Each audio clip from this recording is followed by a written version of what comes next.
Hey, how's it going? Gareth James here for mttpokerschool.com, and today I'm going to run through a couple of hands posted on a Friday on our Instagram account, instagram.com/mttpokerschool if you're not already following us. And the general idea behind these posts is called GTO flop strategy, and what we want you to do is to think about the strategy as a whole rather than a specific hand. In the first GTO flop strategy post, the question is, a hero opens to 2 big blinds off a 30 big blind stack from the button. The small blind folds, and a big blind who's playing 40 big blinds calls, and then the flop comes a 6 of spades, 5 of spades, 2 of diamonds, and the question is, what is hero's strategy? So you can see here how it's not saying, hero has an overpair or hero has top set. What do you do? It's asking you to think about the spot in terms of your range instead. So the options are A, check range, B, bet range for a small sizing, roughly 30% pot, C, bet range for a big sizing, 70% pot, D, mix betting small, so that 30% sizing and check, and then E, mix betting big, so the bigger sizing, which is 70% pot and check. Now, if you didn't respond to the post and or this is the first time you've seen this post, then pause the video and think about your answer. So as you can see down here, we've got some mixed responses. We've got check, we've got E, which is mix bet big and check. We've got some B and D, so betting range for small sizing and then betting small and checking. So yeah, shout out to everyone and anyone who responded to this post. Great stuff. So now hopefully you've chosen one of these options yourself. Now we want to see which one of these is correct. Okay, so I've run the hand in Pio and here is the answer. So the big blind checks, and you can now see, we'll click strategy, you can now see that there are 3 options: betting big, betting small and checking. And you can see that betting small is taking a very small percentage of the time. If we ran this to an accuracy of 0, this would probably disappear completely, so there wouldn't be any small betting going on. And then as you can see, there's going to be some big betting, about 37, 38% of the time, and some checking. So I guess this number would get closer to, 39, maybe this one would be 61. So the answer is mixing betting big and checking, which is E. So if you chose E, well done, shout out to you. If you chose E in the Instagram post, again, shout out to you. That is the answer for this particular spot. Now I think it's worth taking some time to try and work out why that's happening. So let's just have a quick look at Range Explorer. Let's bring this in. So you can see in positions, range equity is just over 50%, and so out of positions is going to be just under 50%, so close to 49. So this is pretty interesting that the equities are running pretty close on this particular board. If we then click on select none and we can choose all of these options, so 2 pair plus, we can now look to see who has nut advantage on this board. So we're starting with out of position here. They have 3.6% of their range, 29 combos. If we then click change player, we can now see in positions range, and they have 1.6%, 9.6 combos. So the out of position player has more combos of nut hands, and it also makes up a bigger portion of their range. So we can definitely say that the big blind has a nut advantage in this particular spot, even though they don't have those overpairs that they would 3-bet pre-flop. They do have, as you can see, if we just click back to them, they're going to have straights. They're going to have 2 pair as well. So now I think it's worth just thinking about whether or not this is actually a board where the big blind could do some leading.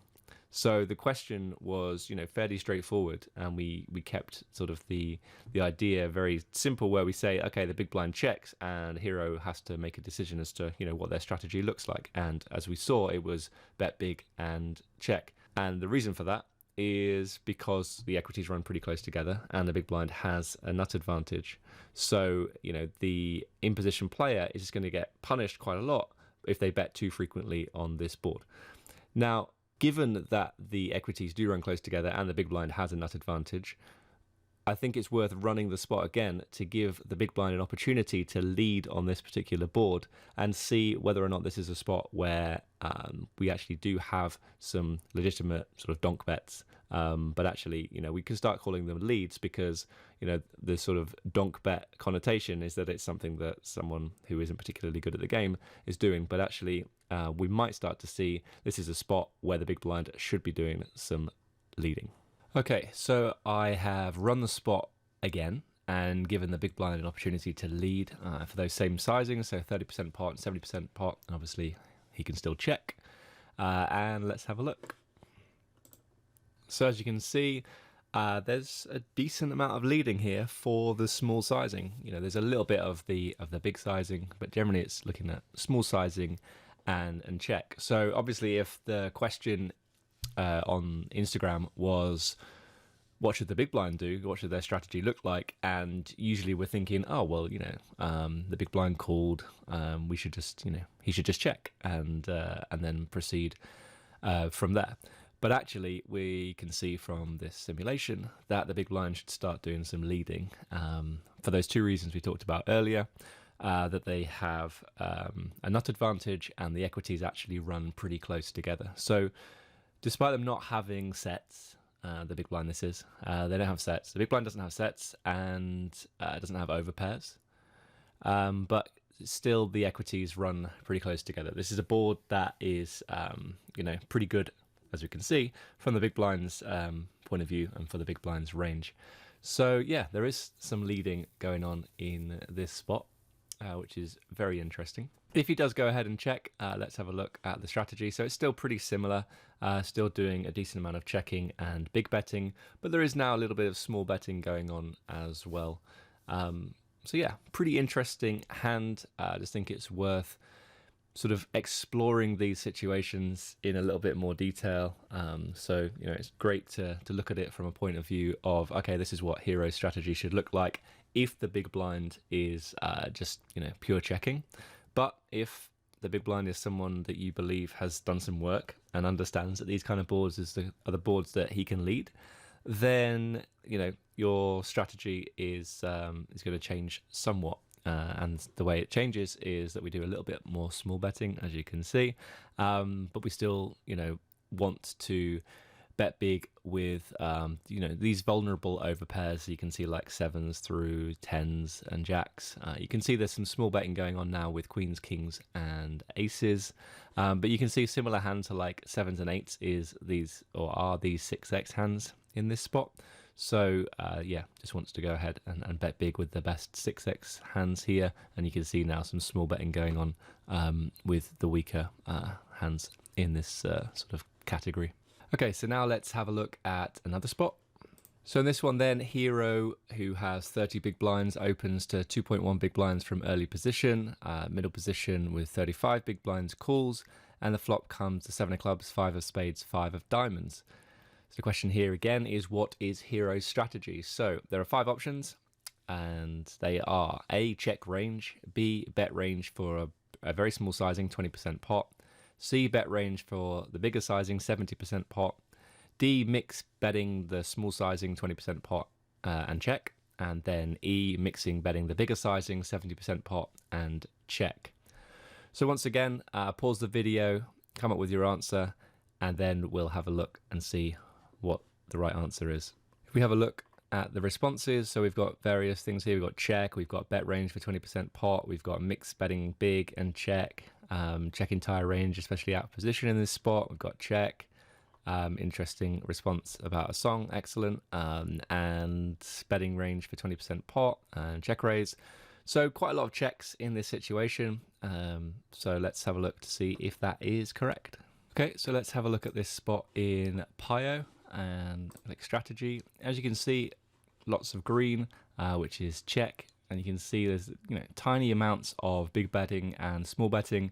And once again, if we ran this to an accuracy of 0, I'm pretty confident that these would disappear and it would just be 0, 0, and 100%. So it is a spot where Hero should be checking 100% of their range. So shout out to you if you went for check. Let's have a look and see what happens after we do check. So you can see that in position is doing a lot of betting for the small sizing, for that 20% pot sizing, and a little bit of checking as well.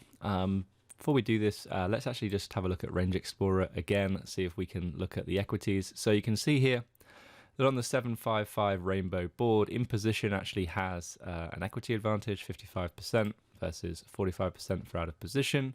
And then if we have a look at Trips Plus in this situation, in position has 5.2% and out of position has just 2.4%. So this is the reason why out of position, or hero in this situation, is doing a lot of checking because they have a range disadvantage and a nut disadvantage as well.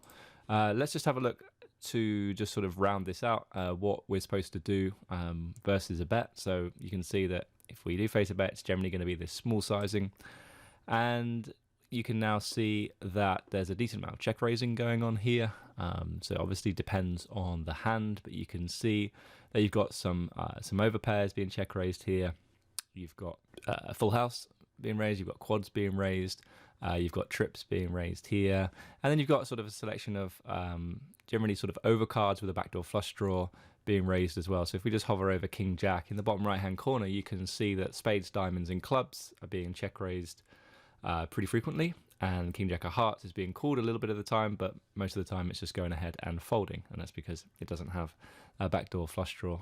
So yeah, pretty interesting to look at this. I think there was one comment that said check raise in this situation. Obviously it depends on the hand. We can't just start check raising our entire range, so we're not just looking at a hand like ace 10 off and going, oh well, we can check raise this hand, because we can't. We have to call it or fold it.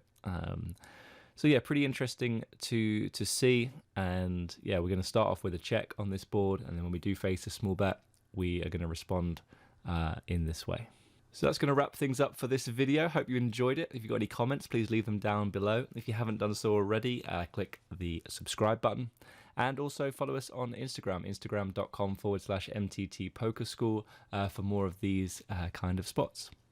This has been Gareth James for MTTPokerschool.com signing off. Cheers, guys. Catch you next time. Bye-bye.